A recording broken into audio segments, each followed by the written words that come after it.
And we are back again with your weekly updates. Dave, why don't you go ahead and introduce us, buddy? Welcome back, everybody, to another episode of the Uncommon Man podcast. I'm your host, David. This is Mike. And so Hello. tonight we're just going to do a quick recap of the game so far and what we've noticed in the NFL. So let's start with the rundown so far. Mike, go ahead and start us off with the weekly rundowns. Yeah, so most of you guys have been following along. Know that we generally have kind of a diverse background with especially all the sports that we follow. Football's still number one in our hearts. Yep, But yep. this week we had a pretty decent dose of, I would say, okay games. Most of these have been a blowout. There's been a couple decent ones. Giants and Eagles. If you give a crap about either team, it was a nail biter. If you Yeah, accept the fact that the NFC East shouldn't even be allowed in the playoffs this season, then they're both trash. So absolutely. the Saints and the Panthers, I got to be honest, bro. I'm really impressed with the Panthers. I am very impressed with the Panthers. I know they didn't win today. 24-27 Yeah, was the final score. But Teddy Bridgewater has been playing fantastically, just like we knew he would. The guy, he got shortchanged in Minnesota, and then obviously having to go play backup for Drew Brees. He went 5-0 with New Orleans. Now he goes to one of their major counterparts, and all of a sudden the team's 3-4. The Panthers are looking pretty good. Uh, yeah, absolutely. the Saints did pretty well. I don't know what the hell this Taysom Hill experience is, but uh, either way, Drew Brees played a pretty decent game today, and it was enough to secure the win. So Yeah, and despite not having Michael Thomas, but like they still put it out. absolutely, yeah. Which hamstring, personal issues. I don't know what's going on with that guy. I'm not sure if he's very long for the team. He's. It seems like he's getting that diva wide receiver mentality. I Yeah, mean, it happens to everybody. I mean, we can run down the list of wide receivers who started off humble, quiet, just kind of came to work and just kind of did their job, and then over time they turn into the mouthy diva to where they feel like they can talk shit to everybody. So, I really hope that guy turns this shit around. absolutely. Bills and Jets. I think the Jets are the best team for Trevor Lawrence at this point in time. Which, if he's The smart, Trevor Lawrence sweepstakes. he'll be the first. I think he'll be the first person since Eli Manning to decline a team. Well, he has the pull to be like, hey, you know what? I'm not playing there. Especially honestly, if Adam Gase is still the head coach, dude, I am not going. And even I can't remember who it is. Somebody that's already in the NFL or he was great or whatever. They already kind of dropped their bug in his ear. It was like, hey, if I was you, I would not go to the Jets under any circumstance And I because agree. with Adam Gates being your head coach slash, I guess, GM to where he has oversight on personnel, you definitely don't want to go to that team. Dude, historically, they've been an absolute fiasco. Um, I can't, dude. Even back when Broadway Joe Namath was there, they still only won Super Bowl. The Jets, they're a miserable franchise, dude. And Oh it yeah, stink. It stinks because you'd like to see them at least be halfway decent or successful for the first time. At least what has in been my about lifetime. 10 years now was the last time they went to an AFC championship game. And the worst part is they don't even really have any contention anymore. The Patriots, which we'll get to later, I mean, they seem to be really, really dropping in the bucket at this point. But like the Jets today, man, the only reason I see them still keeping Gase around is because he's a guaranteed way to get Trevor Lawrence. But that's no guarantee that Trevor Lawrence is going to come to you. So just let the guy walk. Just get That would be in my contract. Hey, if you draft me, you have to get rid of him. I, I That's the wouldn't only even way I'm coming. I wouldn't even take the team because I know if they're gonna let that guy stay as a general or stay as the head coach for that long, that just goes to show that they have a completely incompetent management scheme. So it's like it doesn't matter if they replace him just because I told them to. The only thing that would matter at that point in time is just looking at where everything's at and assessing the fact that that trend is going to continue. So um, Hmm. but yeah, so the Jets were actually winning that game 10 to I think it was 3 at one point. Yeah, it was 10-3. Sorry, it was 10-0 for a little while there, and then the Bills just came back and won the game. They scored 18 unanswered, finished out the game. So Josh Allen didn't even really have that great of a day. I mean, as opposed to our quarterback, he was brilliant. The guy, he was 30 for 43, 307 yards. Sam Darnold's junk. I mean, they might as well just give up on that dream. Sam Darnold is he's not a franchise quarterback. For sure. They tried it, experiment failed. On to the next one. And I'm not shortchanging him because of the Jets. I mean, there was nothing, even the games that we played against him, I'm like, yeah, that guy, he's going to be fantastic somewhere else. He's not. I just don't see it. Browns and Bengals. Browns and Bengals. Bengals, dude. Come on, man. Oh, wow. Yeah, man, Cleveland, dude, I mean, hey, kudos to Cleveland. 5-2, baby. Sure. Absolutely. 5-2.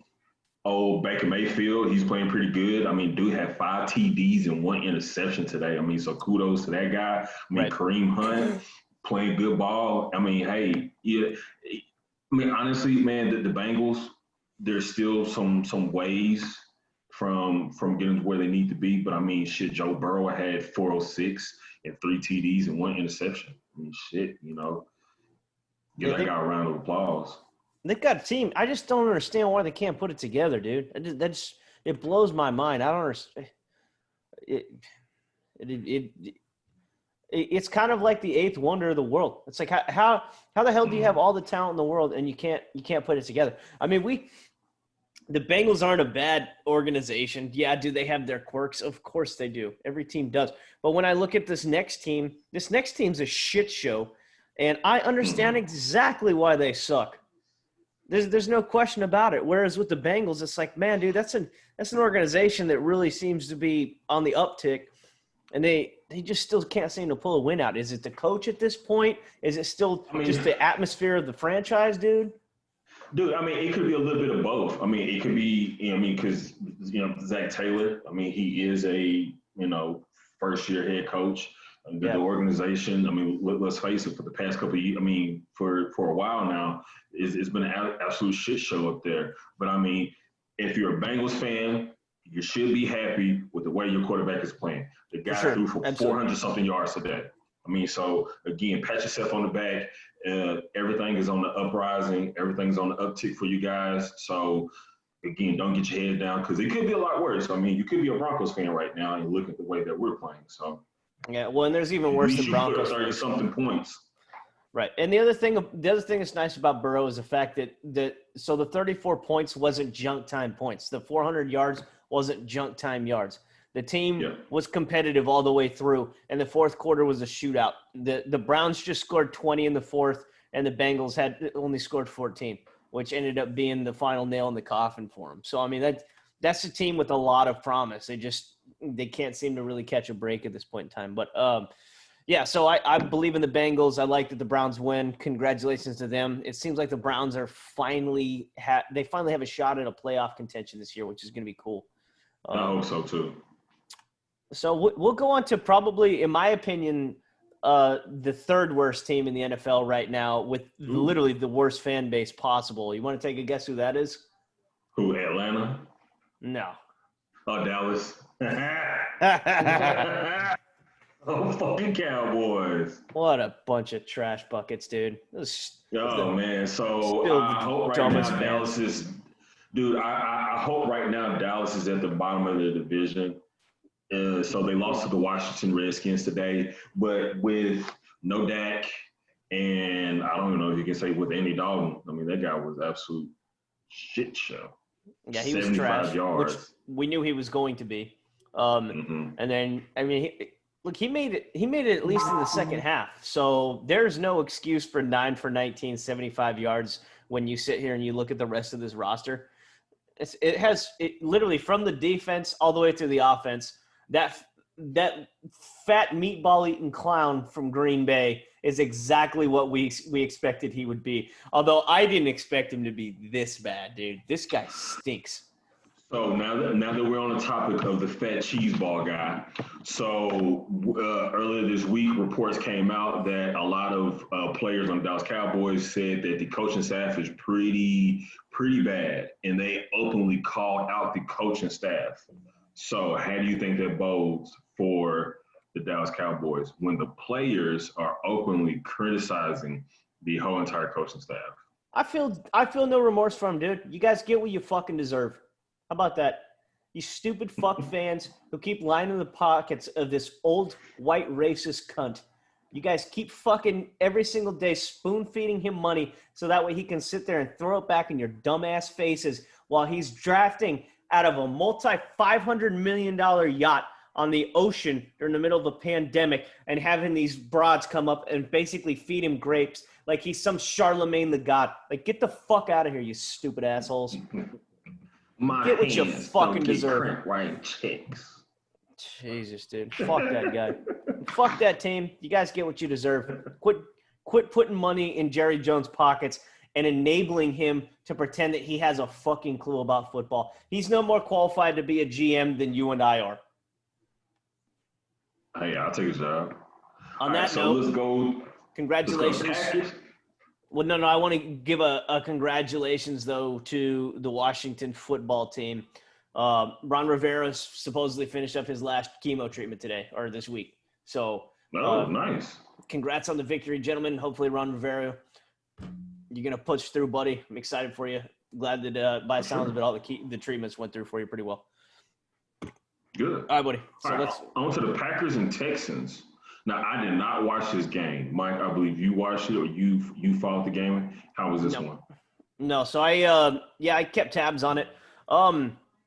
Aaron Rodgers is as advertised. They had kind of a fluke week last week. Not saying that Tampa Bay isn't great. They are, which we'll get to that later. But Green Bay just fell flat on their face against Tampa Bay. So this week was a bounce back.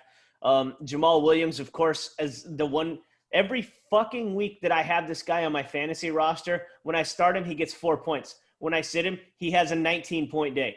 It's like, dude, what the fuck is going on with fantasy this season? Every fucking time.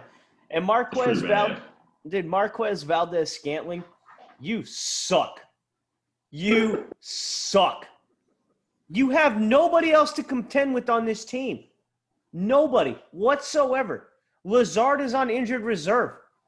I mean, you've got a fantastic wide receiver on the opposite end, Devontae Adams, that they double and triple cover with the safeties and the cornerbacks. And you have one carry for 9 yards is your day. You are garbage. Adams, you're awesome, by the way.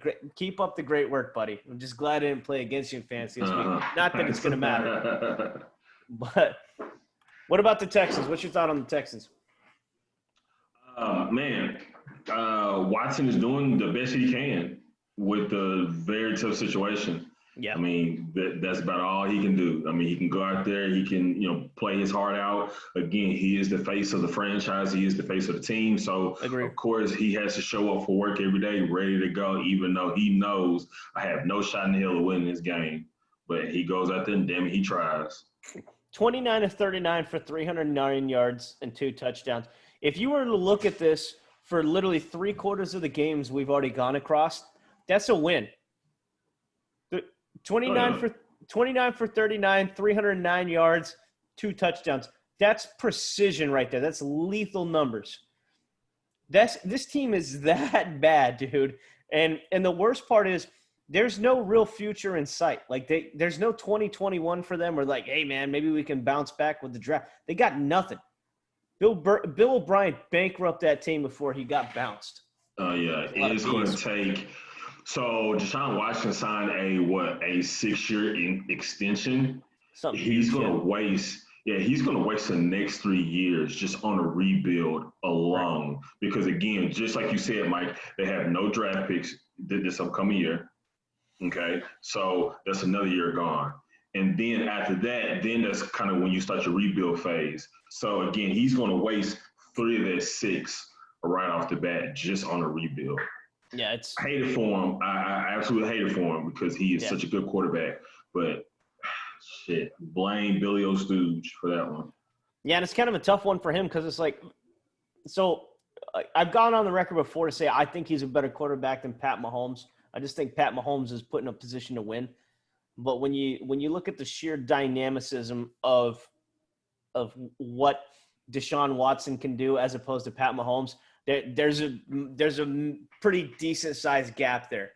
Like Mahomes is very good playing backyard football. Deshaun Watson thrives on it, dude. I've never seen a guy that has been able to me, he looks like a goosed up Russell Wilson 3-4 years ago when he could still break away from a collapsing pocket every single play.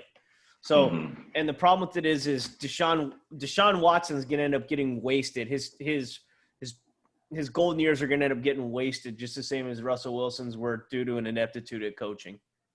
Yeah. And general managers. It's sad, man, because he's good enough to win a championship, but not with the Texans. No. He's good enough, but definitely not with that team. All right, but on to the Steelers and Titans. Battle of the undefeateds, but one went down today. The Titans and the Steelers really went back and forth. I caught most of this game. A.J. Brown, kudos to that guy. He had a hell of a day. The Steelers kind of kept King Henry in check a little bit, but he's still going to get his points. But man, the kudos to the Steelers, man. The Steelers are rolling right now. Yes, sir. So they're still going to be a force to be reckoned with. Yeah, the defense is still playing out of their minds. Very impressive. Yeah. And even with the loss of Devin Bush for the season, which our hearts go out to him, man. It's a super tough injury. I think it was a torn ACL, if I'm not mistaken. So, yeah, the season-ending injuries are absolutely brutal, especially with a guy with as much uprise as he's got coming to him. So, yeah, the Titans, I don't know, man. I mean, today was a tough loss for them. I want to say I can't discredit him at all. Okay, Tannehill played pretty good. He played his game. I think the better team showed up today, and that was the Steelers. So I got nothing negative to say about either one of these teams. Ben Roethlisberger had a pretty rough day, and the Steelers still were able to manage in lieu of his interceptions that he threw. But yeah, no, the Steelers just ended up being the better team at the end of the day. It happens. It happens. You can't win them all. So, what are your thoughts on Lions and the Falcons? Lions and the Falcons? I think the Falcons did the right thing by firing their coaching staff. I think the Lions just need to do the same thing. Just go ahead and just fire their coaching staff. But honestly, the Lions won, but they technically shouldn't have because the Falcons should have pulled it off. But in typical Falcons fashion, they find a way to lose games. Again, who's really tanking here? Who is it? Is it Jets or is it the Falcons? The Falcons are looking pretty fucking bad when you got the game won and you just basically hey, I don't want to win. You have it. Like let's compile draft picks. So what do you do at this point for the Falcons? I mean, last week it was kind of a gimme win. I feel like that's almost the underdog story every single time a head coach gets bounced during a horrible ass season, and then the runner-up head coach comes in, the interim, and ends up getting the one. He gets the one glory game right after the head coach gets fired. So this week, I feel like the Falcons were back in full force with that. So what do you do with Matt Ryan? You definitely need to be looking for his replacement. I think there's no doubt about that. At some point, you have to look at his replacement. Matt Ryan has been there for, it feels like the guy's been there forever, and you really haven't gotten the production that you wanted out of him. Let's be honest. You went to one Super Bowl his whole tenure that he's been there. Again, so you have to start looking for his replacement. And what better draft to look for his replacement? Right. You got a lot of solid quarterbacks that's coming out of this draft that you can easily replace them. You have weapons on offense, so that's not an issue. I'm not too familiar with the offensive line. I know in the past they've taken a few decent offensive guards and centers and stuff like that, so they should be pretty much set there. Their defense can't hold nobody off. So again, you need to look their defense, add more depth to the defense, and it's going to start with the head coach. You need to bring in somebody that's a head coach that knows how to pull off games. That's been the Falcons' problems for the last couple of years. They can't finish a game to save their life. Let's go back to the Super Bowl. Okay, they was punching the fucking Patriots' faces in, and then they couldn't finish the game, and they damn sure can't finish them now. So I think it's where we should go, man. Honestly, so I think all of it is probably going to start with A, head coach, B, you need to get somebody to replace Matt Ryan when he decides that he wants to hang it up.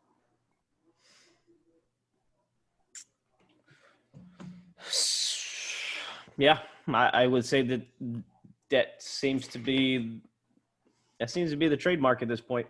So he's because you got to remember, Matt Ryan's been playing since he played with Tony Gonzalez. Tony Gonzalez was his tight end. Yeah. So it tells you how long he's been playing. Yeah, I think he was drafted in like 08 or 09. It's been a while. It's been a while. It's been a very long time. You got one Super Bowl out of that guy. Well, I mean, you make the Super Bowl. So what do you do with the Lions at this point? They're 3-3 right now. I mean, they're winning the games that they should, which I give them props for, and they've lost the games that they should. So, dude, it is from long as I can remember, even back when Barry Sanders was there, that whole organization just been terrible. It's been absolute trash. I mean, no team, no organization can make star players quit better than the Lions. I think you dropped that dime on me here. Was it a couple days ago with talking about the retirement of the Lions? I'm just saying, dude. Like they can retire, man. They retire more people than fucking Social Security, bro. Yeah, they're pretty serious, man. They're pretty fucking bad. So I don't know, man. Caldwell, he seemed to have some success when he was there. Patricia's just not doing it, man. I don't know if his coaching style, which I heard that was kind of an issue. A lot of people really didn't take to his New England, hey, I've been with the Patriots. I know what the hell I'm doing, but, I was a defensive coordinator. So a lot of people really didn't accept it too well. I don't know, bro. That's a tough one. I mean, you got a beast of quarterback in Stafford, but, I mean, the guy rarely plays because he's always hurt. So, I mean, you got more problems than that. Yeah, I got to be honest. That I think that could be an episode in of itself of a breakdown of how we start rebuilding. We start rebuilding the lines. Yeah. Oh gosh, what do we have time? Right. So let's go to another two teams that one is inevitably going to end up needing a replacement quarterback, although this season they shouldn't. And the other one will inevitably end up needing a quarterback, and it's probably going to be next year. That would be the Buccaneers versus the Raiders. 45-20 was your final score today in favor of Le Tampa Bay Buccaneers. Yeah, so the Raiders had a rough shake because I believe most of their starting offensive line was out due to COVID protocol. When I heard that, I immediately started Tampa Bay's defense, but that didn't work out too well for me. But yeah, the Raiders are in a tough spot because I mean they're okay enough. I mean they did beat the Chiefs, but then they got their face punched in by Tampa. So they're kind of running in the middle of the pack here. They can be good. They can pull it off. Again, if you can serve the Chiefs and beat them, I mean, it wasn't a fluke game either. I mean, they beat the Chiefs fair and square. But this game just didn't pull it off. But then again, on the flip side, Tampa is just building and stacking an all-star team together. I mean, they just picked up AB. Yeah, for sure. So shit is just going to get nastier from there. So, and he didn't even play today. Which I kind of figured he wouldn't. Yeah. So, Scotty Miller, of course, the day that I sit him on the bench, he has yet again the highest receiving score on the Buccaneers. Imagine that. Godwin had a pretty good day. Gronk had a solid day. That's a kind of a reprieve. 62 yards. Yeah. Yeah, Touchdown. that's nice. Yes, that's a pretty decent day. So, we'll just gloss over the Chiefs Broncos one because anybody that's listening right now, if you do care about the Broncos, we're going to do a full segment on that, just talking about what's going on.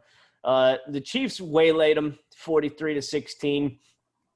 Like I said, I don't even want to go in depth on this. We're just going to end up boring everybody that's paying or clued in for listening to our other content. So, yeah, I'm gonna save a lot of my comments for this game for our next segment. We're going to talk something specifically Broncos and Chiefs related. Again, kudos to the Chiefs. They came out. This is their 10th consecutive win over the Denver Broncos. 10th consecutive win. And as much as that pains me to say, I mean, hey man, kudos to the Chiefs. They came in our hometown on our home field and just tap dance all over us. But again, I'm gonna save a lot of this for our next segment. So let's talk about Jacksonville Jaguars versus Los Angeles Chargers. Dude, Justin Herbert looked damn good. He's a franchise quarterback, sir. Oh yeah. He's definitely a franchise quarterback. I mean, that dude slung that ball all around that damn yard today. I mean, kudos to him, man. So I wonder where Jacksonville goes from here because it seems like they started off pretty. I mean, it looked like they had a lot of promise at the beginning of the season. Then it's just kind of, I mean, just kind of flatline there. Again, another organization that has a lot of upper management issues. It was like you have something in Gardner Minshew, but then it seems like everybody else don't even want to be there. Don't even want to be there. Don't even want to fucking play there. So it looks like you got management issues, and that's kind of why things aren't looking so hot there. Yeah, so I'm going to say – so this is why I'm saying this earlier. So I actually had Jacksonville as my number 2 worst team. Okay. I think that the Jets are more of a disenfranchised organization. Jacksonville has a lot of problems. But if you get down to the core of the team, if they really get some proper management back in there and some good coaching, I think the team is pretty stout, dude. I mean, you look at DJ Chark, James Robinson, Laviska Shenault, O'Shaughnessy still in his prime. He's still a pretty young cat. Shaq Hennessy. Oh, yeah. Tight end Shaq Hennessy. I hope you guys had to have picked up on that one. I won't even give the reference. I won't even give the reference. CJ Henderson, man, he's like I said, they've got talent on here. Schobert's there. They've got him locked up for a couple of years. K'Lavon Chaisson. You know, they had Josh Allen, Adam Gotsis for whatever he's valued at. Not much to me. Isn't Miles Jack still there too? Yes, correct. Miles Jack is still part of the team. So, which I don't foresee him being there too much longer. I feel like he's on the outs with the team too.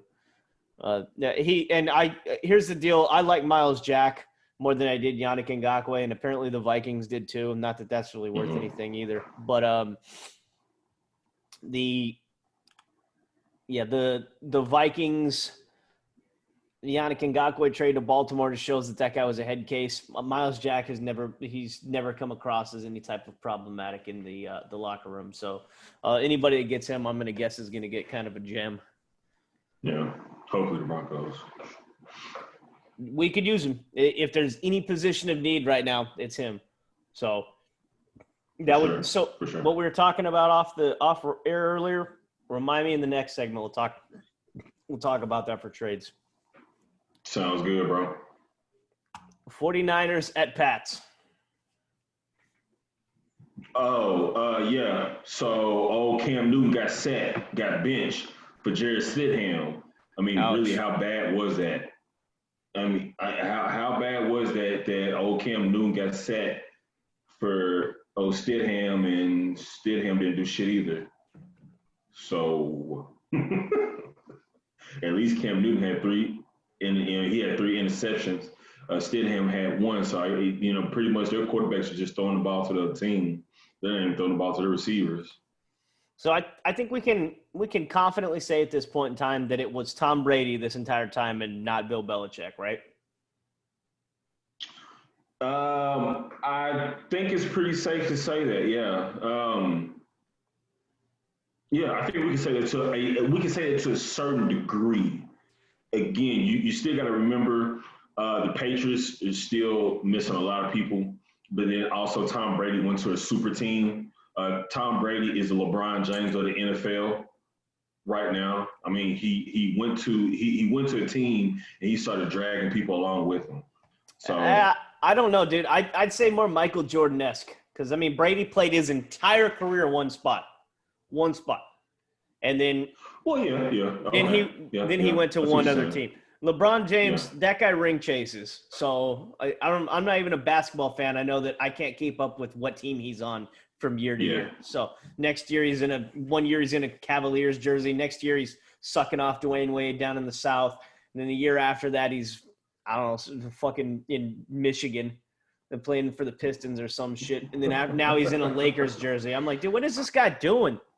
So, but yeah, anyways, that's my complete ignorance when it comes to basketball and why I don't keep up with it because whatever. But yeah, so basically Jimmy Garoppolo went in and dismantled his own team who traded him away for peanuts. Dude, at what point can we say Jimmy G isn't the guy? Right now. Okay. Right now we can say that. I was kind of waiting on somebody to kind of get to that and really say, hey, Jimmy G isn't the dude at all. Because let's look at last year. They had a stellar running attack. They had a top 5 defense, if not one of the best defenses in the league, and he was just kind of getting by on a stout team. Now that he doesn't have that team anymore, I think it's really starting to show. I mean, honestly, I think it's really starting to show. I mean, he does have a creative play caller, but he has his own limitations as well. So I think we need to, kind of recognize that, hey, Jimmy G is not the guy. Yeah, he's so I kind of misspoke earlier when I stated that he dismantled them. I mean, he didn't even score a touchdown, but the team had overall, he led them to a beatdown would be the correct way to be. I mean, he's 20 for 25, which is commendable. 277, 0 touchdowns to 2 interceptions. That's a dismal stat line, dude. That's I mean, other than the completion percentage, the rest of that is garbage. Jimmy G is like the equivalent of Kirk Cousins. Yeah, right. He's like the equivalent of Kirk Cousins right now. Great comparison, dude. Similar stats. Doesn't really have the big arm. Doesn't really elevate his team. I feel like they had a fluke run last year. The 49ers defense is what carried that team, just the same as some of them have done beforehand. Seahawks, the Broncos, the Patriots when Tom Brady was injured for that one season. So, but yeah, I mean, that's it. And then we got the Seahawks right now. It's 27-14 at this current moment. I don't know, call it. You think Seattle ends up winning, or do you think Arizona pulls through? I'm gonna go ahead and ride it out with Seattle. I mean, it's 27-14. I just don't see them making that big of a comeback. I believe it's in Seattle, right? No, it's in Arizona. I'm sorry. It's in Arizona. Yeah. No, I'm gonna go ahead and ride with the Seahawks. Okay. Well, I'm hoping they win because I have them in fantasy, or I have Russell Wilson in fantasy right now, and I need him to go. Well, I'm hoping Kyler Murray just continue what he's doing. As long as he throws, I'm trailing somebody by 12 points right now. As long as he throws to anybody but Christian Kirk, I'm good with that. Kirk has 2 receptions for 7 yards, and of course one of their 2 touchdowns, and that basically put the guy ahead of me, even with Russell Wilson finally getting that rush that I thought he wasn't going to get this season. So, but yeah, so now that we've gone on a elongated drone-on pod about what's going on currently with the NFL. Today, as of 10/25, 2020 or easier for you folks, October 25th. That All should right. That concludes our weekly wrap up segments. Again, everybody like, share, subscribe. Be on the Please. lookout for our videos and our content. We just don't talk football, as y'all know. We talk hockey. And recently, this past weekend, we did a UFC live stream. That's things that we're passionate about and that's things that we're into. So again, be on the lookout for our videos and some of our live streams. Follow us on Twitter and YouTube and hit the As well. I want to throw one more in there for us as well. We are actually going to start up an NHRA segment here. I just happen to be associated with an individual who is infatuated within our NHRA. He is a great source of knowledge. So I was at the races all day today, and I basically got blasted with a whole bunch of facts about a lot of the racers. So anybody that's interested in that as well can follow that segment. I know it's kind of a niche, but at the same time, we are a diverse group, and we like doing a lot of everything and being masters of none. So, all right, folks, another episode gone down the toilet. Appreciate your time. We'll see you guys on the other side. Peace.